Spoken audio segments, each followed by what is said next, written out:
2, 3, 2, 1. Hey, Hey, how everybody. are you? How are you doing? It's Friday. It's Friday. I'm excited. I got my tea. Excited to be here with you to talk about everything about reopening. Oh, How's man. it going? It's going. I got me a little afternoon tea. I got coffee. I was a little scared to do coffee. No. It's going good. I'm happy. We sort of skipped out last week. We had some home issues going on. Yes. Yeah, like we mentioned in our last live, we had a leak under concrete slab. So that's why we had to reschedule and meet with you guys this week, because last week there was a bunch of loud jackhammering and the saw going on. It was crazy, and it's poor floor.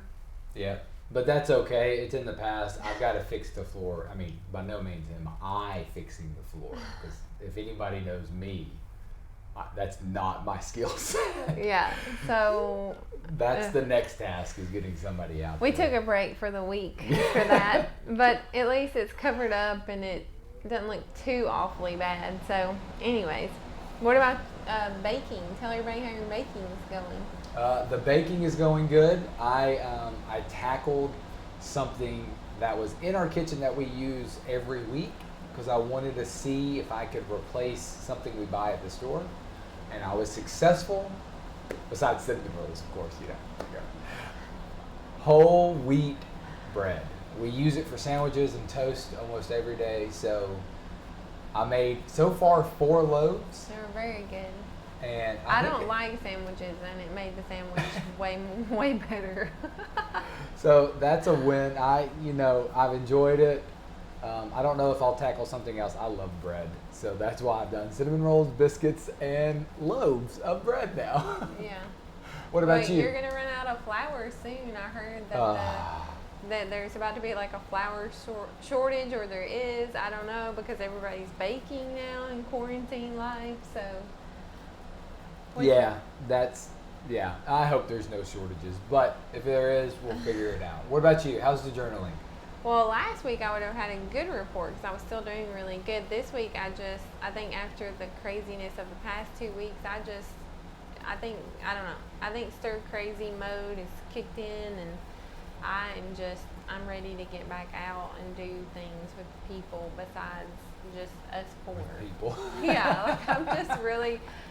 So, anyways, I haven't been consistently doing that, but I have started something new over the past something couple new. weeks. I started taking up the ukulele because actually my son, we got him a little toy one for Christmas, just to have something to like strum around and play around with, and then I just decided I was going to be serious about it, and I started playing it, and I actually graduated to a big girl ukulele over the past week, because that was like some little cheapo toy thing. It sounded really horrible.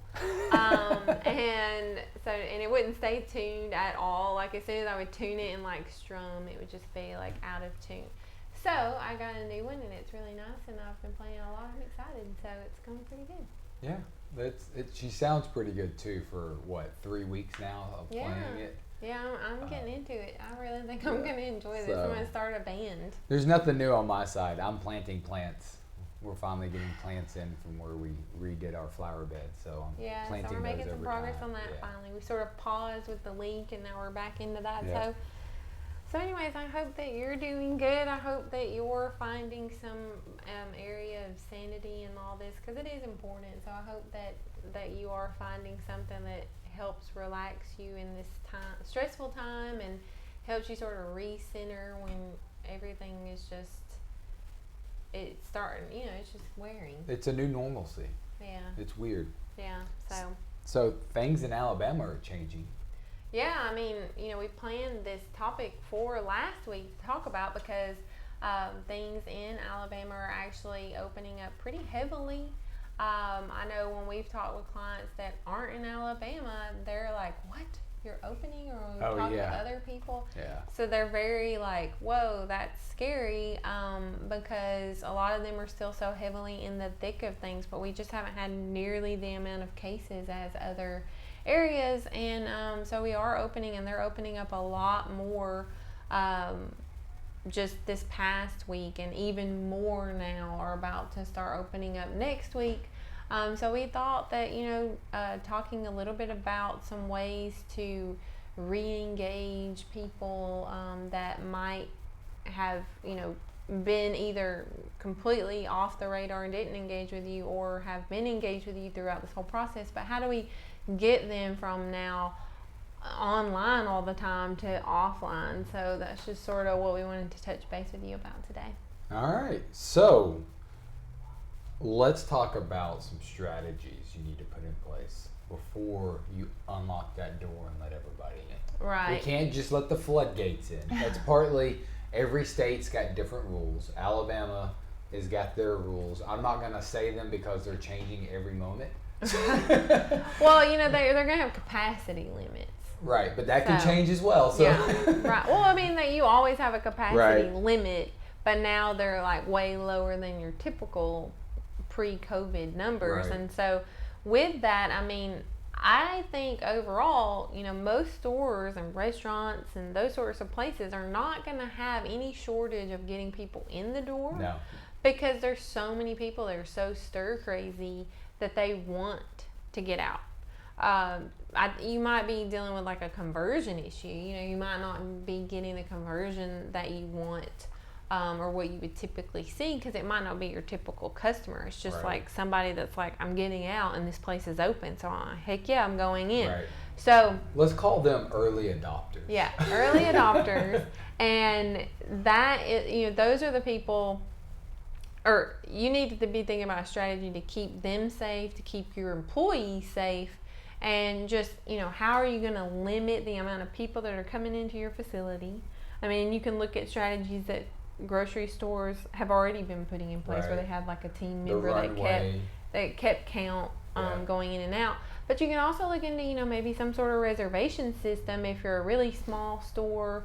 Or you don't want to ramp up staffing, so you want to keep like maybe just 1 to 2 employees in the store, and then you won't have that extra capacity to keep count. So how do you limit that? Maybe you do some kind of reservation system where you're only allowing certain amounts of people to come in at a time, and then they have that one-on-one or one-on-a-few Right. interaction capability. And then you got to think about hand sanitizer and social distancing and how to keep that in place, because I've heard some crazy stories of people getting real feisty and crazy about that distancing. Yeah, one of the things you need to think about too, from those early adopters and even from your team members, you might have some team members who are hesitant to come in right away. So talk to your team, see who's willing to come in.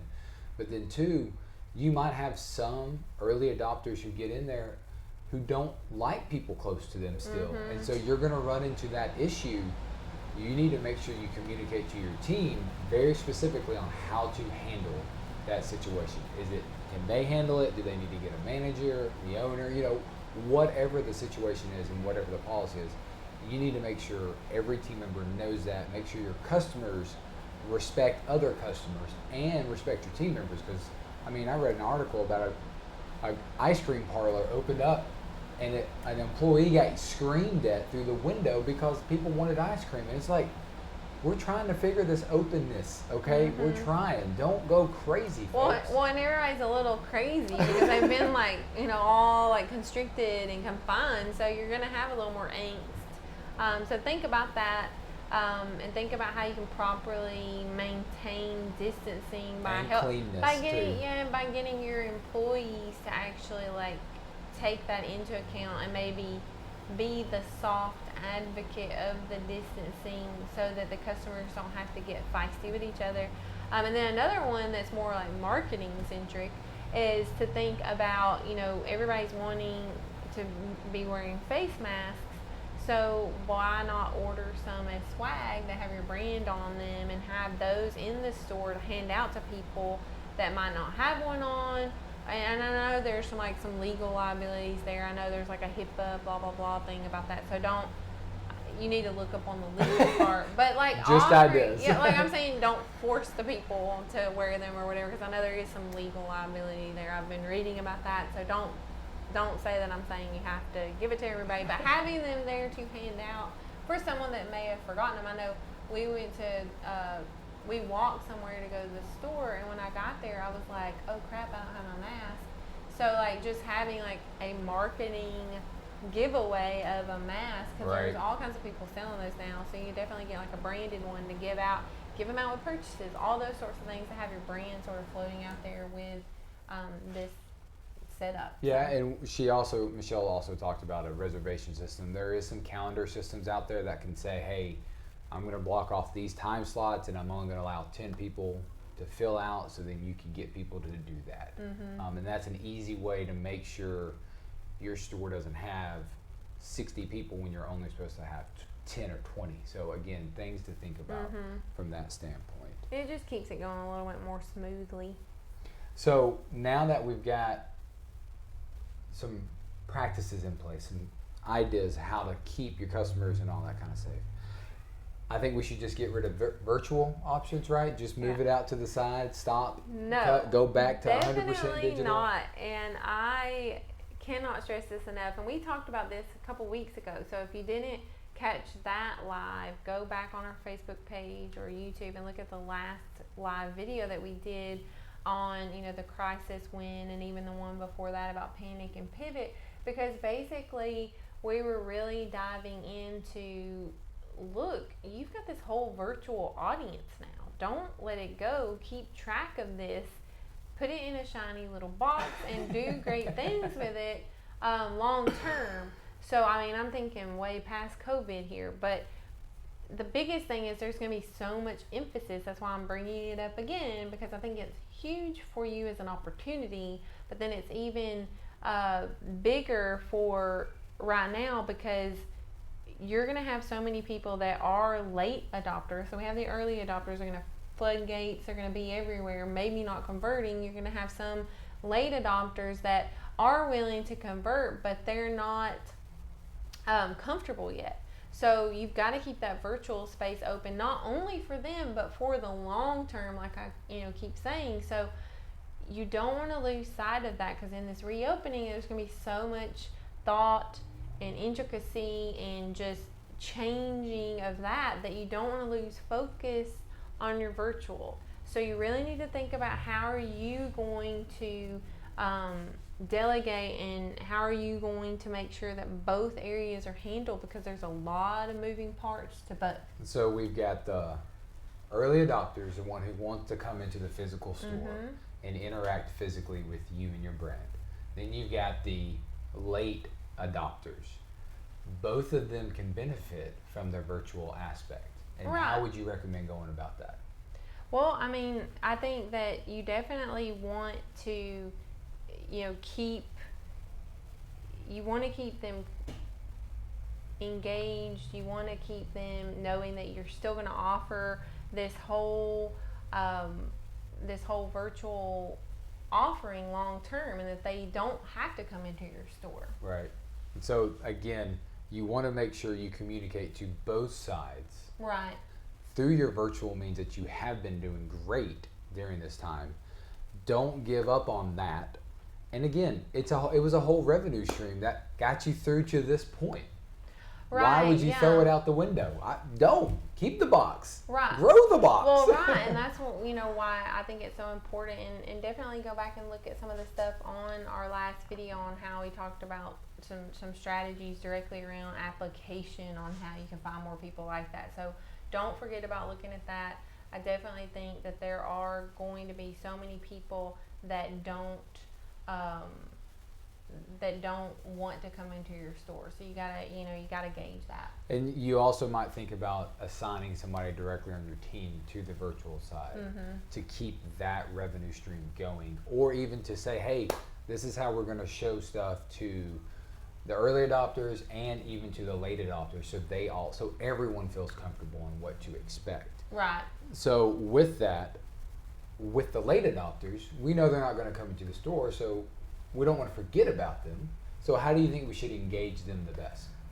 Well, I think that you've got to think again about, because obviously you as a business owner are probably a lot more comfortable with opening up because you want that revenue back, coming in.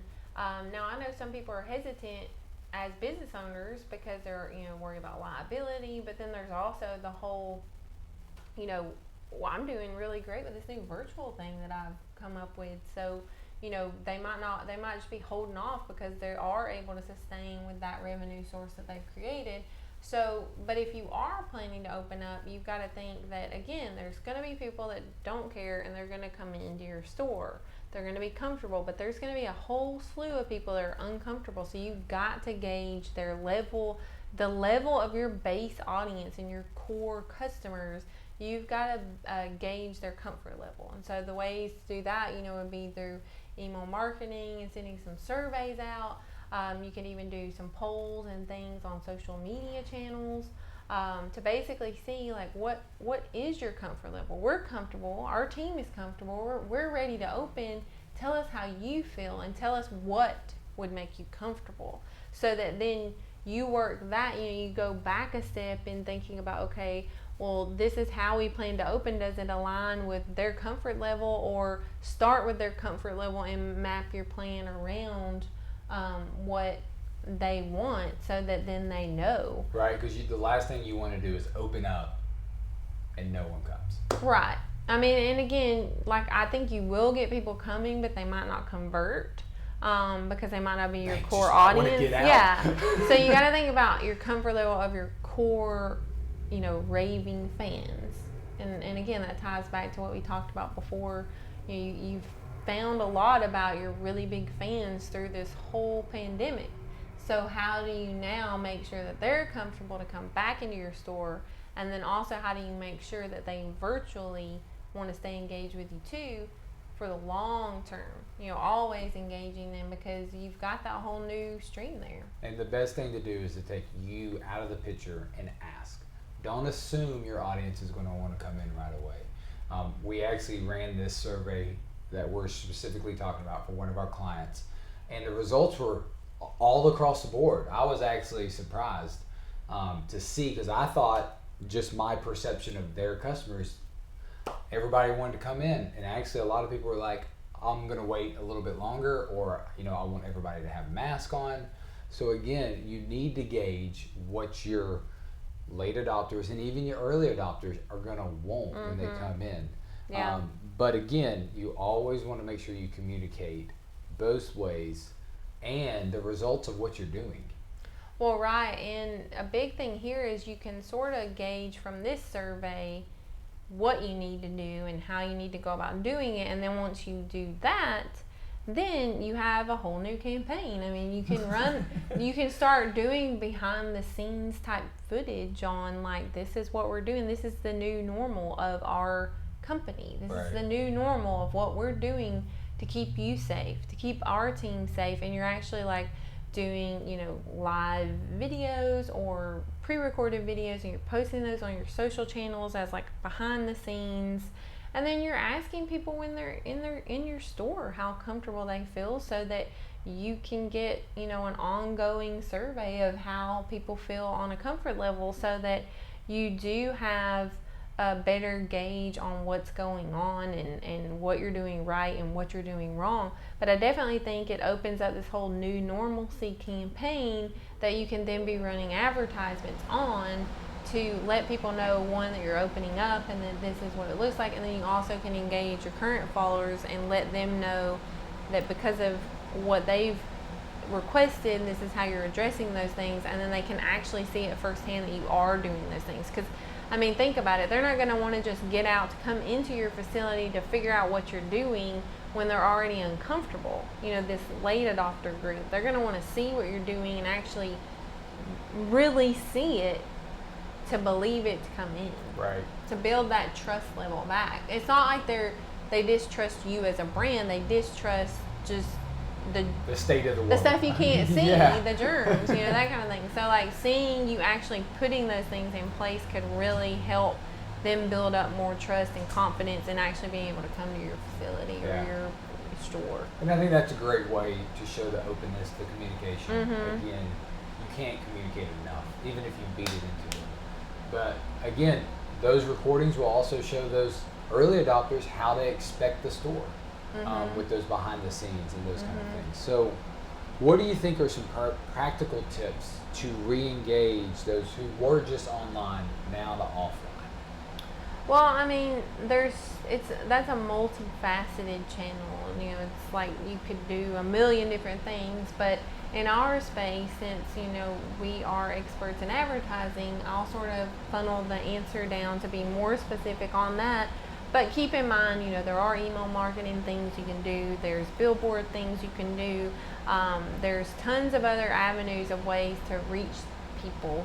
But specifically around advertising, there's a lot of benefit for things that you can do. And I'll mainly talk a little bit about some Facebook stuff. You can chime in a little bit with some Google stuff, hopefully, and give you out there some input on that. But as far as Facebook is concerned, I think it's really key to work in 2 phases of ads, because you're going to want to be very much letting people know that you're even open at all, because, you know, they may not realize that you've decided to open. So you've got to make sure that they know that, because just because the news is saying that all restaurants are opening or they're allowed to open, that doesn't mean you're opening. So you got to make sure, and just because you updated your page on Facebook with your new hours, or like, that's not they're gonna be flooded with those kinds of notifications and things like that. So you want to actually run a specific campaign, an awareness style campaign around that, on brand awareness, so you maximize the reach of people that actually would be interested in your brand, or that follow you and stuff like that. So you're going to want to set up an ad like that that's very much about, we're open and we're being safe, and here's a few things that we're doing to be safe. So you might have some of that new normalcy video footage that you can work into some of those ads. And then you're going to want to have another set of ads that's more of your conversion-centric ads that are going to be ones trying to promote offline conversions, because you can set up store visit type conversions. So you want to get ads like that set up running. And then you also want to look into, you know, possibly doing offer ads, where you could actually have ads where people get a coupon code that they can use in your store. Yep, and that's a great way to track the online to offline side. Right, and so so both of those type of conversion ads could be really beneficial right now. I mean, they could in other cases too, but in this specific situation, I think it's a really good way to structure your ad setup in Facebook, because you're going to reach a lot of people that are like your current customers, and then also people that are engaging with, you might could do some stuff with people that are like people that engage with certain pages like websites. There's a lot of things you can do there. If you have some questions about how to set up your audiences on that, definitely just message us, and I'd be glad to give you some feedback there just to help you out right now, because I know that can be a little confusing, but there's definitely some good targets you can put on that, and you can do some lookalike audiences to really grow in that awareness space to make sure you're getting the word out. And then directly for, you know, people you know are engaging with your ads or engaging with your brand on social media, then show them that behind the scenes stuff so that they know what you're doing. So right. And from the Google side, the very first and most important thing you want to do is make sure your Google business listing is up to date with your new hours. And if you do use an appointment system, you can actually set your appointment link in the Google business listing there. But from the Google ad side, you can use the call out text to say, hey, this is how we're staying safe, this is what we're doing to protect you. You can also run promotions within your ads. They're called ad extensions. Both of those are called ad extensions. I would definitely recommend setting that up around your Google search words. All those ads to hit basically, hey, we've got a reopening promo going on, and these are our new store hours, and here's our phone number if you have any questions. Like, putting all that in there, those are all called site or ad extensions, and it just makes your ad look even bigger to the end user. So again, those are great things to do. Very simple. But I would say your biggest majority update is your Google business listings. Again, you want to make sure people who are looking for you, even if you're a restaurant or a shop, people are going to be saying, is this company open? Yeah, and You I need to think get that's that. huge. I mean, I think that's key for anybody out there that's B2C right now. You need to be running ads on Google point blank around your brand name, all like 100%, and very specifically stating what your current hours are, all those sorts of things, because you can't just rely on that business listing. I mean, it's great, definitely update that, but you can't be relying solely on that to make sure that people are seeing your updated hours, and then definitely having it very prominent on your website and up to date so that people know, your current hours. But I definitely think right away when someone searches for your brand, having that pop up would be really helpful for people right now, to make sure that they know what your hours are. And then from an awareness standpoint, on just letting people know you're open in general, looking into supplementing that also with some Facebook brand awareness ads would be huge, a huge Yes. benefit for you, right? Oh yeah. So I think that's two great suggestions from the ad platform side, those kind of things. So anything else to add there about the early and late adopters? I don't think so. I mean, I definitely think that, just to recap again, you've really got to look at, okay, I'm going to have all these people that are really comfortable. How do I convert those people, because they might be new to your brand because they're just stir crazy and out and want to be out. And then you got to think about, okay, well, what about my audience in general? How do they feel about the reopening? Are they going to be just flooding into my facilities, or are they going to be apprehensive? If they're going to be apprehensive, how can I make them feel more comfortable? Then you've got to communicate that you're comfortable, that you're going to do the things that they want to make it more comfortable. And then lastly, you've got to keep that virtual piece open, and you've got to figure out a way to work that in as a long-term strategy. Keep them all engaged. Yeah, I mean, and keep it going, because this could really, you don't even know how COVID's going to go. So could it come back full steam in the fall like they're suggesting, in the winter? 2 weeks, 3 months, we don't know. Yeah, so if you're going to have to lock back down, you don't want to lose the momentum that you had on those virtual offerings. So keep those going, but then think about how you can turn those into long-term post-COVID, post-vaccination world of that. Like, how do you maintain that and grow that? I think that's the biggest takeaway, that I want to make sure that everybody gets some kind of benefit from this, rough situation that we've all been put through. Like, let's find some ways to benefit long-term, and grow out of it, grow stronger. I think that's great. Again, we're here if you have any questions or feedback. My name's Justin. And I'm Michelle. Thanks for